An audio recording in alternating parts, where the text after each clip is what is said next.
Ladies and gentlemen, from a catacomb buried deep beneath the streets of the New World Order, this is the Remnant Underground. And now, here's your host, Michael J. Matt. This week, conservative groups are reacting with really outrage, rightfully so, to the news that YouTube and Google are now partnering with the notorious left-wing hate group, the Southern Poverty Law Center.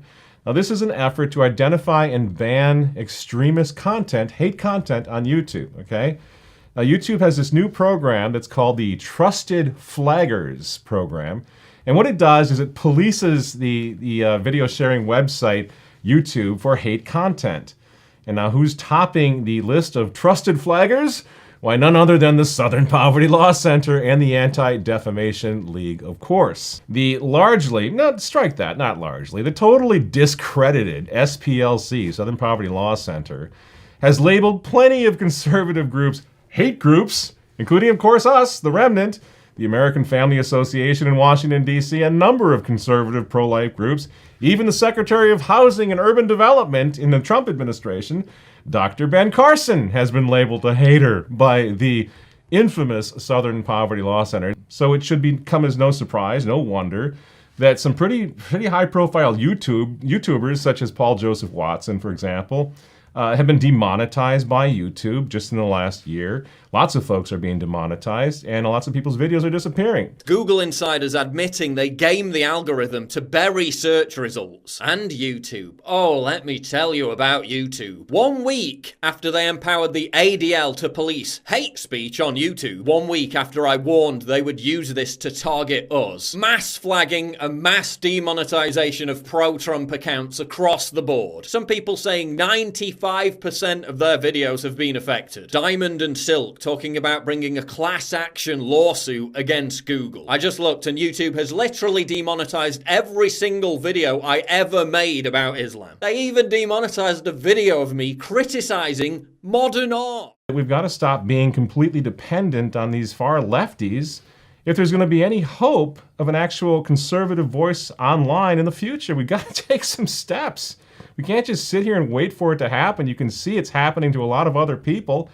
And we got to make sure that we take some steps now to make sure that we can continue the fight. Because they want to silence us. If you want the left banning Catholic content on YouTube and elsewhere online, then, just go ahead and ignore this. But if you'd rather not see that happen, then at least we give you an option of helping us out. So once again, Rob will throw the icon up there on the screen. Click on that and help us out if you can. We're almost there. All we need is a little financing to help really create a nice Remnant TV platform that we're not going to stop putting our things on YouTube until they throw us off, but we'll be able to offer these programs every week and everything else that we do without having the Southern Poverty Law Center screen our stuff and decide that we need to be stopped because we're haters. It just is not a good option for the future. So we're working against that, and we hope you'll help us out. Because God knows that right now there's every reason and there's every need to be doing this. You got conservatives. I can't even believe this is happening, but it's happening right now. Conservative journalists being silenced, even being barred from entering certain countries now. I mean, you heard of this conservative journalist, Lauren Southern. I don't know much about her, but apparently she's a pretty solid conservative journalist. It sounds like something from the 1930s. But Laura Southern was not allowed to enter the UK last week. She was detained at the border, her cell phone was confiscated, and she was accused of threatening the common good because of some position that she holds on illegal immigration and Islamic terrorism. This is what you expect from Saudi Arabia. Yeah, Saudi Arabia, Nazi Germany, the Soviet Union, it's all coming back. That's exactly what I thought. Didn't these people, especially on that side of the pond, didn't they get enough of this sort of fascism the last time around in the last century? What the heck's going on? What, they want to start it all up again? Your papers, please. You are sinking the wrong slots. You got your cattle cars ready over there, UK. You got your armbands. You got your Reich Minister for Propaganda ready to go.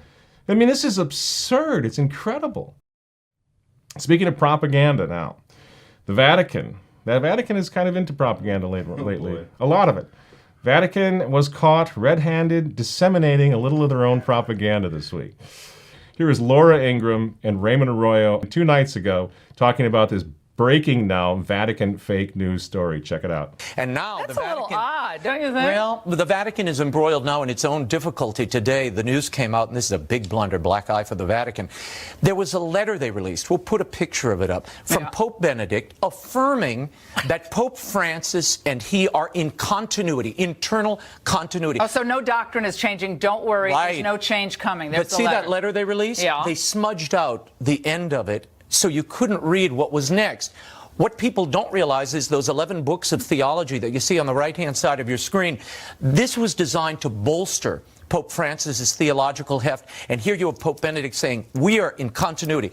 Turns out, if you read the rest of the letter, which no one could read until today, it said, I don't have time to read the book, so I really can't pass judgment on his theological virtues. Turns out they completely misrepresented what Pope Benedict said. Wait a second. Well, Raymond, for all the people watching out there who are, you're not Catholic, you're like, well, Vatican, what is this all about? The Da Vinci Code stuff. But you have... It's not that bad. There's no albinos running around. You have two popes, okay? You can't have two popes. Well, I know we had it one once. has resigned and retired. But that was always going to cause a problem. I mean, that's like you're dealing with two popes. It doesn't cause a problem if you don't need the former pope to vouch for you. And apparently now the Vatican feels it would help Pope Francis. All right, can I get in a second? The Vatican's manipulation of this photograph letter was excoriated, by the way, by the Associated Press, which means the Vatican was exposed now in newspapers and websites all over the world. Exposed by the AP as a stunt that, quote, violated photojournalist industry standards. And of course, you recognize the name of the man to whom this photoshopped letter from Pope Benedict is addressed, right? This is Monsignor Dario Vigano, prefect for the Secretariat of Communications again. The same man who we quoted extensively down here in the underground last week as waxing positively rhapsodic over the director of the new movie, Pope Francis, a man of his word, Wim Wenders. Here he is with Wim Wenders, looking all cool and hip. I'll throw a picture up on the screen. This guy's all over the place. Here he is launching the Super Pope t-shirt. It's a picture of an image of Pope Francis as Superman on a t-shirt, which I think is rather classy. And this is the same Monsignor Vigano who praised Wim Wenders' movie Wings of Desire, by the way, as we pointed out last week, which is a film all about an angel over Berlin who wants to have sexual intercourse with a trapeze artist. And then the same Vigano, Monsignor Vigano, informs us that this movie, this Wings of Desire by Wim Wenders, is the very thing that inspired the Vatican to invite Mr. Wenders to take part in the opening ceremony of the Extraordinary Jubilee of Mercy called by Pope Francis last year. You got that? Yeah. This is absolutely insane. This Trump-hating, Brexit-despising, world without borders leftist film director was invited to take part in the opening ceremonies of the Pope's Extraordinary Jubilee of Mercy, which led, of course, to the Vatican Television Center suggesting that Mr. Wenders, that Wim Wenders, should also make this new film about Pope Francis. And we have a little bit of the trailer available for you tonight since it's now been placed online. Just go ahead and check this out. In a divided world, saber escuchar. Las diferencias nos dan miedo porque nos hacen crecer. One leader has a mission. Non è debolezza lo teneresi. È fortezza. To bring us together.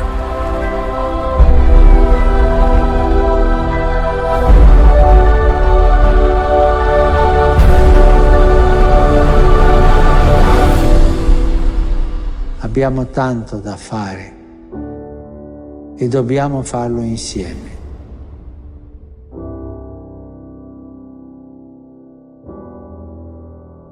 But again, this is the same Vatican PR machine now that's trotting out the 91-year-old Pope Benedict to endorse this little dog and pony Francis Revolution show while engaging in a photoshopped bit of fake news along the way. This is just getting embarrassing. You can't make this stuff up. The Vatican is in the hands, I'm sorry, of morons. I mean, we know they're liberals and progressives and modernists and everything else, but why do they think they're going to get away with this? They think nobody's paying attention? it really seems to be in the hands of people who are completely and utterly inept at what they do. Even when they're trying to fool us, they get it wrong. But there's another problem in this part I don't even know what the answer to, and that is, what is Benedict's role in all of this? You know, why did Benedict, we've brought this up before, but you know, it hasn't been answered. Will we ever find out why Benedict XVI actually abdicated in the first place? What do you think? You know, was he being blackmailed? Is it all just to protect his brother Georg? Did it have something to do with the dossier and rampant homosexuality in the Curia? I don't know. But why is he still there? Why is he still wearing white? Why is he sending a letter now praising Pope Francis in the first place? Because even though this letter was obviously Photoshop, it does bear his signature, and apparently at least part of it was done with his approval. So who knows? I don't know what's going on. Was he deceived? Is he being kept in the dark? Are they not giving this man the news? Does he not know what Francis is up to? We really don't know, do we? But really, none of this makes a lot of sense. Because here we have a little video clip of Pope Benedict XVI apparently going off the cuff and really kind of gushing praise for Pope Francis during this little party that the Vatican threw for Benedict's anniversary to his ordination. Now I want to just take a look and you tell me what's going on, because I'm not sure. Take a look. Grazie sia potuto a lei, Santo Padre, la sua bontà, dal primo momento della elezione, ogni momento della mia vita qui, mi colpisce, mi porta realmente interiormente, più che i giardini vaticani, con la bellezza che hanno, la sua bontà è il luogo dove abito, mi sento protetto. So what's that all about? If Benedict is protecting his brother Georg, as some insiders suggest, or if there's in some other way he's being blackmailed, all he had to do in that situation, it seems to me, was just sit there and smile. But instead, he takes the microphone and he encourages Pope Francis to carry on with his agenda of mercy and everything else, the whole Franciscan revolution, it seems. Now, why would he do that? And this is where I'm going to disappoint tonight, because I don't really have the answer. We do know that Benedict XVI, Cardinal Joseph Ratzinger, Father Joseph Ratzinger, was a Vatican II guy from the start. And sometimes it seems as if maybe his entire pontificate may have been one long attempt to make the revolution of Vatican II a little less obnoxious, a little less obvious than it turned out to be. They all went a little too far for Benedict. They went too far and too fast. And so he devoted his papacy to trying to sort of tape it all back together, to make the Vatican II thing, respectable, and to blame the media or blame the virtual council, as he did toward the end of his pontificate, but always insisting that Vatican II itself was gold. And so in his effort to shore things up and to make it all fit, he ended up giving us some very strange things, like the extraordinary and ordinary forms of the masses, and this bizarre, let's face it, bizarre papal abdication at the end. What was it all about? What was Benedict really all about? It's interesting, we may never know. But you know, I think in fairness, I'm going to close tonight with just an observation that we're coming up on the anniversary of the death of my old friend, John Vennari, the former editor of Catholic Family News. He died with his boots on. Who died on April 4th of last year, so we're just coming up on the anniversary now. Now, we've been close friends and allies for well over 25 years, and we had only one serious disagreement, and it was over Pope Benedict XVI, over Ratzinger. Or I should say it was maybe over traditional Catholic strategy when it came to Cardinal Ratzinger, when it came to Benedict XVI's pontificate at the time. John went to his grave insisting that Benedict was always Ratzinger, that he was a modernist through and through. And while I don't disagree with him on this, I do believe that Benedict was a mix of the modernist and the conflicted believer. And so he's in a different category than a Pope Francis. I'm not sure what Pope Francis believes. So we disagreed over what was the best strategy, what was the best course to take. And I felt that I had to do everything in my power to encourage and spread the Benedictine reforms, especially where the liturgy was concerned at the time, regardless of the motivations of Pope Benedict XVI. You know, and what were these reforms all about? At this point, it's difficult to say. Did Benedict really want the traditional Latin Mass to be restored to the entire church? Was he wanting it to replace the new Mass? It doesn't seem like he did. He wanted to have sort of a hybrid. He wanted to have a reform with reform. He wanted the two rights to influence each other, remember? So there was a lot of mystery as to what he was really all about. And what were his reforms somehow attempts to lure the Society of St. Pius X back into the quote-unquote fold, thus ending the most organized opposition to the Second Vatican Council in the world at the time? I don't know. Or were they just Benedict's attempt to create a hermeneutic of continuity where there had not been one before between tradition and this revolutionary thing called Vatican II? Who knows? Well, the way I looked at it at the time is if the New York Times crowd thought that Pope Benedict was a radical traditionalist, I could see no reason in the world to disabuse them of that notion. And we tried to ride that wave, tried to just continue to have the traditional Latin Mass be installed and respected and restored throughout the world. Now with the apparent blessing of the Pope, it just seemed to make sense to continue to try to support Benedict's reforms. And the reality is that those reforms help spread a worldwide traditional Catholic restoration movement, which we see all around us today. So, if I had to do it all over again, I wouldn't change a thing. I would change absolutely nothing. I would do exactly what I did before. I would support Summorum Pontificum again, despite its obvious flaws, and the flaws are significant. But now, as we all look on in confusion at Papa Ratzinger, and really, as he publicly praises Pope Francis, and none of us are quite sure what to make of that, I think it behooves us all to sort of revisit this and analyze this once again. What happened? What was it all about? And by the way, I think it's important to let the record show that our old friend John Vennari was calling out Cardinal Joseph Ratzinger and Pope Benedict XVI all along. So make of that what you will. Because now we are confronted with the bizarre spectacle that came about because of Pope Benedict XVI's abdication, a spectacle the likes of which the Church has never seen before. In any case, the good news is this. The good news is that God's ways are not our ways, so it is far from over. Things are falling apart in the Church of Vatican II right now in a way that no one ever suspected or anticipated, and yet they are. Right before our eyes, they're falling apart. The Vatican under Pope Francis is getting desperate. They've so jumped the shark now that they need to trot out poor Benedict, take him out of his little nursing facility, wherever he is now, and trot him out to apparently give his blessing and approval to their radical new agenda and regime. And in the process, this time anyway, in the process of doing that, the world press found them out as purveyors of fake news. So I think God is good that this is happening. They're not getting away with it. These obvious public relations stunts point to a pontificate that is growing vulnerable, and Catholics the world over are onto them, and Team Francis knows it. So I don't know. As I said, I'm kind of concerned a little bit that we don't have a specific answer to this question, this mystery of Pope Benedict. But I do think what we're seeing right now in the Church provides a golden opportunity for resistance, organized resistance. So I would say to Cardinal Burke, where are you? We've supported you in the past. It seems like you're concerned about schism, but there's already a schism. And it seems that the men in Rome who occupy the seats of authority right now in the Vatican are the ones who are in schism. They're the ones that are taking the Church in a dangerous new direction that no one, I think, in their right mind wants to see the Church go. My friends in the Society of St. Pius X, they say, well, Pope Francis seems to like the Society of St. Pius X, so maybe we're going to go along with something that he's got in mind for us to regularize us. I don't understand how you could see that. I mean, it seems to me the greatest Neo-Pelagian rigorous would be the Society of St. Pius X. What are the chances that Pope Francis actually likes the Society of St. Pius X?